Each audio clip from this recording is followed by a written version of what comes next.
سلام دوستان، خیلی خوش اومدید به ویدیو دیگه.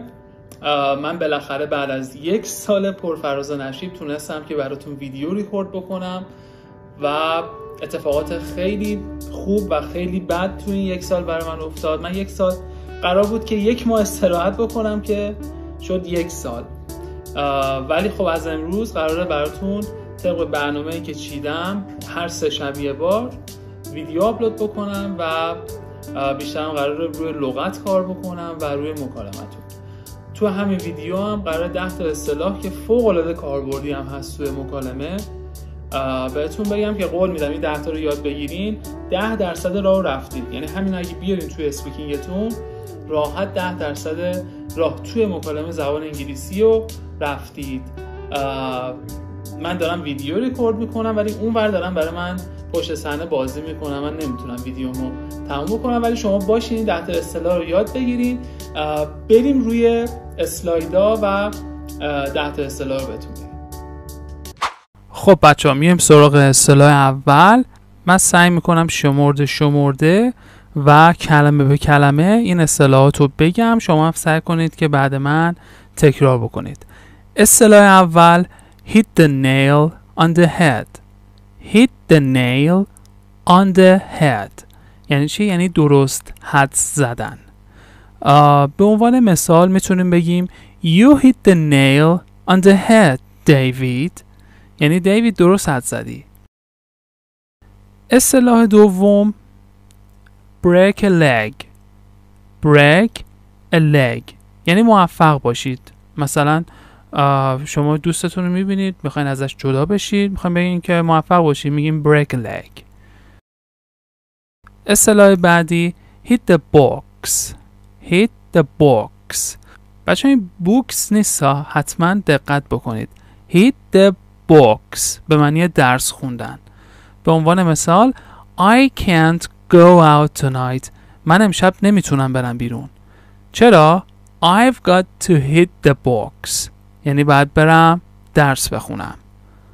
دوباره میگم I can't go out tonight. I've got to hit the box. اصطلاح بعدی scratch someone's back. این اصطلاح خیلی اصطلاح خوبیه، من خودم خیلی توی اسپیکینگم استفاده میکنم و مورد علاقه منه. scratch تکرار کنید scratch someone's back. بچه این someone رو ما برای چی آوردیم اینجا یعنی برای یه شخصی رو مورد خطاب قرار بدیم. مثلا میگیم scratch my back یعنی هوای منو داشته باش. حالا معنی اصطلاح هوای کسی رو داشتنه. حالا به جای someone میتونیم بگیم اون شخص رو بگیم. مثلا میگیم scratch David's back یعنی هوای دیوید رو داشتن. به عنوان مثال میگیم you scratch my back and I'll scratch yours یعنی تو هوای منو داشته باش، منم هوای تو رو دارم. بچه این yours آخرم برمیگرده به پشت یا همون back. اصطلاح بعدی to chicken out. to chicken out یعنی ترسیدن. مثلا میگیم I was going to go bungee jumping but I chickened out. میگه میخواستم برم بانجی جامپینگ اما ترسیدم. اصطلاح بعدی the top dog. the top dog بچه براتون پیش اومده مثلا یه جا رفتید میخواین یه فوتبال بازی بکنید، یه جا رفتید یکی میخواد رئیس بازی در میاره، به اون میگن the top dog یعنی سردسته ولی معنی خوبی نداره. مثلا میگه باز تو رئیس شدی، این رئیس شدیه میگن the top dog. به عنوان مثال he always wanted to be the top dog یعنی او همیشه میخواست که سردسته گروه باشه. پس این the top dog معنی خوبی نداره.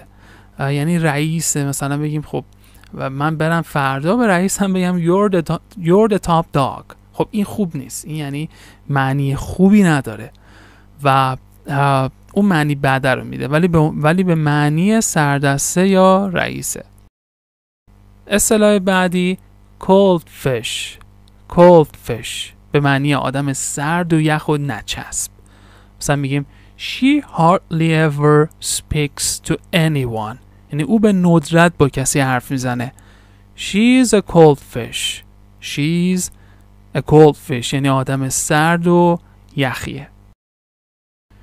این اصطلاح هم خیلی خوبه. میگه when it rains it pours. شنیدی میگه هرچی سنگ برای پای لنگه، یا بعد که میاد از همه طرف میاد. ما میتونیم از این اصطلاح استفاده بکنیم. مثلا یه وضعیتی رو از قبل میگیم که خیلی گلایه‌مندیم، وضعیت خوبی برام نداره، بعد میایم بعدش میگیم when it rains it pours، یعنی بعد که بخواد بیاد همه جا میاد. اصطلاح بعدی once in a blue moon. once in a blue moon به معنی خیلی به ندرت. بچه ها وقتی شما یه کاری رو خیلی به ندرت انجام میدین میایم از این اصطلاح once in a blue moon استفاده میکنیم. به عنوان مثال My sister lives in Argentina، یعنی خواهر من توی آرژانتین یا کشور آرژانتین زندگی میکنه. یا ما به جای این کشور آرژانتین میتونیم شهر هم بگیم یا کشورهای دیگه هم بگیم. So I get to see her once in a blue moon. پس من اونو خیلی به ندرت میبینم. So I get to see her once in a blue moon. Once in a blue moon یعنی خیلی به ندرت. و اصطلاح آخر که خیلی خود من استفاده میکنم a piece of cake. A piece of cake. بچه دقت کنید نگید a piece of cake. off نگید، بگین a piece of cake. A piece of cake. A piece of cake به معنی مثل آب خوردن یا خیلی راحت. عبارت دیگه که میتونیم به جای a piece of cake بگیم همون easy هست که بهتره از این استفاده بکنید. به عنوان مثال میگیم How do you do that? How do you do that? یعنی چطور این کار رو انجام دادی؟ وقتی اون شخص اون کار خیلی راحت انجام داده میگه It's a piece of cake. It's a piece of cake. خب این اصطلاح آخرمون بود. همونطور که من بهتون گفتم من هر 3 شب یک بار قراره ویدیو آموزش زبان انگلیسی بذارم براتون. این ویدیو رو برای دوستاتون بفرستید، بهشون بگین که من برگشتم دوباره دارم ویدیو میذارم. اگه لایک بکنید برای بقیه هم سجست میشه، ممکنه اونا هم ببینن این ویدیو رو.